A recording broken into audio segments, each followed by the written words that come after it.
dear friends, a very good morning to all of you. I would like to pay my sincere thanks to respected sir for providing me this opportunity to perform here. Let me introduce myself. My name is Sunil Gurjar. I am the part of Sparkle Gopal Academy. Today I am standing here to translate the chapter. The cherry tree. Cherry का पेड़. Rakesh was 6 years old. Rakesh 6 साल का था. He lived with his grandfather in Mussoorie. Rakesh 6 साल का था. वो उसके ग्रैंडफादर के साथ रहता था इन मसूरी में. One day he bought a bunch of cherries.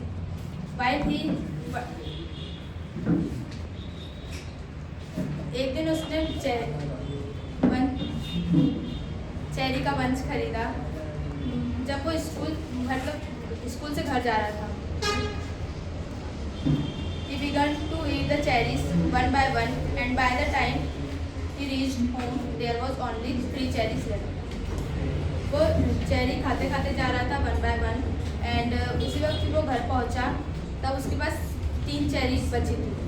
He offered one to his grandfather and ate the other 2. उसने एक उसे ग्रैंडफादर को दी और उसने बाकी 2 खा ली. He kept the last seed in his mouth for some time. उसने एक लास्ट सीड को उसके माउथ में रखा थोड़ी देर के लिए. उसके ग्रैंडफादर ने वो नोटिस कर लिया. फिर उसके ग्रैंडफादर ने उसे सजेस्ट किया कि तुम इसे उगा लो. Rakesh planted the cherry seed in the soft soil of his garden. Rakesh ने चेरी उगा दी उसके उसके गार्डन में सॉफ्ट सॉइल में. One morning he found that the cherry tree had come up. उसने एक दिन एक सुबह उसने देखा कि चेरी बाहर आ गई. मतलब चेरी का पेड़ उग गया. It was about 4 inches high. ये लगभग 4 इंच हाई थी. On his grandfather advice, Rakesh watered the small plant of cherry. उसे ग्रैंडफादर के एडवाइस पे उसने चेरी का पेड़ पे पानी दे दिया. The cherry tree grew quickly and the monsoon rains. Cherry का पेड़ बहुत जल्दी उग रहा था मानसून के रेन में. It was about 2 feet high. ये 2 feet high था. But one day a bird entered the garden and ate all the leaves. एक दिन एक बकरी गार्डन में घुस गई और उसने लीव्स खा ली उसकी. Only the main stem and 2 thin branches remained. Only एक मेन स्टेम और 2 thin branches बची थी. Rakesh become upset. राकेश दुखी हो गया. Grandfather consoled him. ग्रैंडफादर ने समझाया. He told him that the leaves would grow again. उन्हें कहा कि लीव्स वापस आ जाएंगी. Towards the end of the rainy season, new leaves appeared on the tree. Rainy season के आखिरी में लीव्स ट्री पर आ गई. Then one day a woman cut the tree with her scythe into 2.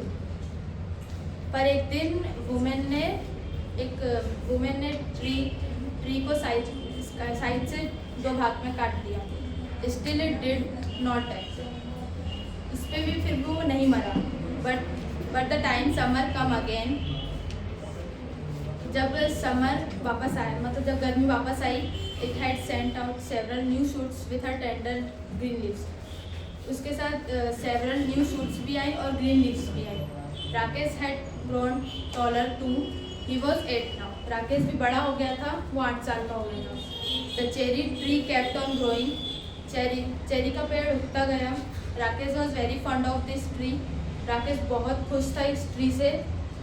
He took great care of it. उसने उसका बहुत ख्याल रखा उस ट्री का.